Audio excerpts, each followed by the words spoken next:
Mickey, we talked about predicting the market volatility in our last video, and you weren't kidding. Indices are down somewhere between 9-10%. Starts up one day, down and down by the end of the day. How far is this thing going? Well, hopefully not too much further. The market sold off based again on the interest rates, which spiked up again, which was what caused the market to sell off 2 weeks ago.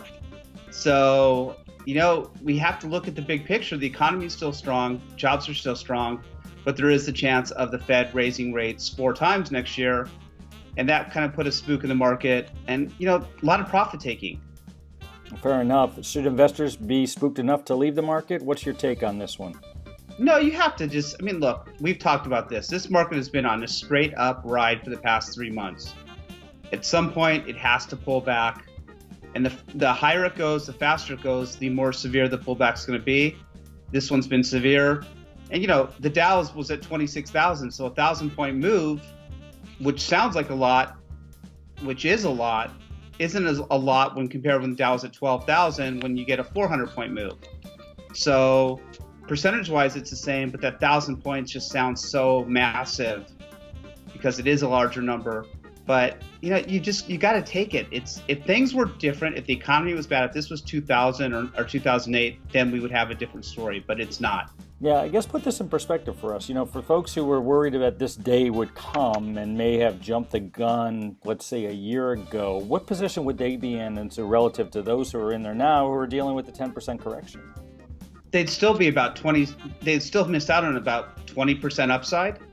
So I think, so you can't time this market. And if you tried to, it was too high, you still miss. I think it was up 30% from this move.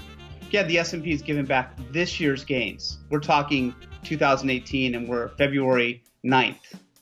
So people who timed it last year, they may be sitting there saying, I was right. It's like, well, okay, you were right, but all you did was you still missed out on all of last year's gains.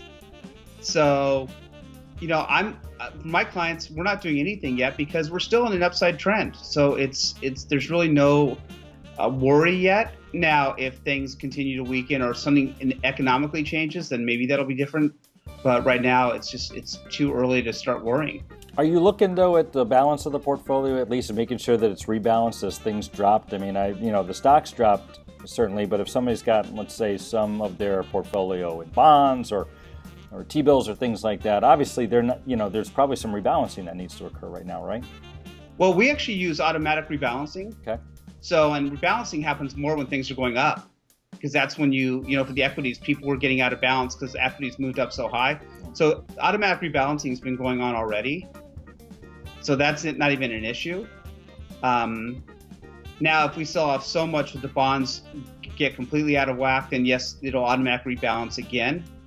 But for the upside, which is great because with rebalancing, in theory, you're selling high and buying low.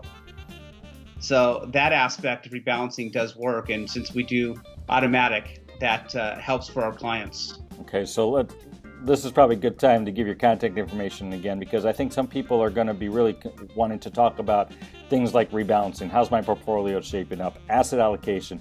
And as you talked about, doing it in an automatic fashion. So give your contact information again and talk to people about how you can help with that. They can email me directly, Mickey@Envestim.com, Mickey @Envestim, ENVESTIM.com. Follow us on Facebook. We do a after market recap every day. Our Facebook page is Envestim, and Twitter @Envestim1. Perfect, Mickey. Thanks. So it'll be interesting to see how the next week goes. We'll talk next week. Sounds great, David. Thank you.